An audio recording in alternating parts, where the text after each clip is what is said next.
আসসালামু আলাইকুম ভিউয়ার্স, আমি আজকে আপনাদেরকে দেখাবো কিভাবে আপনারা বিকাশের কিউআর কোড আপনারা ডাউনলোড করবেন। আজকের এই ভিডিওর মাধ্যমে আমি আপনাদেরকে এটা দেখাবো। তো বিকাশের কিউআর কোড আপনাদের ডাউনলোড করার জন্য আপনাদের প্রথমে বিকাশ অ্যাপটিতে আসতে হবে।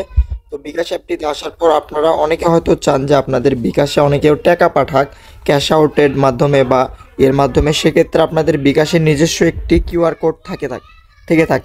তো এই কিউআর কোডটা আপনারা বিকাশের কিভাবে বের করবেন এই ভিডিওটির মাধ্যমে আমি আপনাদেরকে আজকে এটা দেখাবো। তো বিকাশের কিউআর কোড আপনারা তৈরি করার জন্য প্রথমে আপনাদের এখানে ক্লিক করতে হবে বিকাশের প্রোফাইলে আসার পর, অ্যাকাউন্টে আসার পর, তারপর এখান থেকে আমাদের দেখবেন হচ্ছে আমার ফিউচার, এটার পর জাস্ট ক্লিক করে দিবেন। দেওয়ার পর এখান থেকে দেখতে পাচ্ছেন আপনাদের কিউআর কোড। তো এটা হচ্ছে আপনাদের নিজস্ব কিউআর কোড, আপনার নিজের বিকাশ অ্যাকাউন্টের নিজস্ব কিউআর কোড এটা। এই কিউআর কোড যদি কেউ স্ক্যান করে সে চাইলে আপনারে সেন্ড মানি করতে পারবেন এবং কি ক্যাশ আউট করতে পারবেন সরাসরি কিউআর কোডের মাধ্যমে। অটোমেটিক আপনার নাম্বার চলে যাবে তার কাছে। আর অথবা যদি কেউ আপনার নাম্বারে টাকা পাঠাতে চায়, সেক্ষেত্রে যদি নাম্বার কোনো সময় ভুল হয়, সেক্ষেত্রে যদি আপনি কিউআর কোড তাকে পাঠিয়ে দেন কোনো প্রকার ভুল হবে না।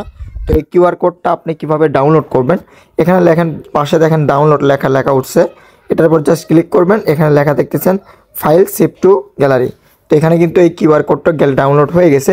তো এটা যদি আপনি যে কারো কাছে শেয়ার করেন, অথবা যদি কারো কাছে শেয়ার করেন আপনারা হোয়াটসঅ্যাপে অথবা মেসেঞ্জারে অথবা জিমেইলে যে কোনো জায়গায় শেয়ার করে, সে যদি আপনার এখানে কিউআর কোডে ক্লিক করে অটোমেটিক আপনার নাম্বারটা তার কাছে চলে যাবে এবং কি সে এখানে টাকা সেন্ড করতে পারবে। তো আপনারা অনেকে হয়তো নিজস্ব কিউআর কোড বিকাশের কোথায় পাওয়া যায় এটা জানতেছেন না। তো আমি আপনাদেরকে সহজে দেখিয়ে দিলাম, এটা হচ্ছে বিকাশের নিজস্ব কিউআর কোড। এটা আপনার অ্যাকাউন্টের নিজস্ব কিউআর কোড, এটা আপনি ইউজ করতে পারবেন। তো ভিউয়ার্স, আজকে ভিডিও পর্যন্তই। আসসালামু আলাইকুম।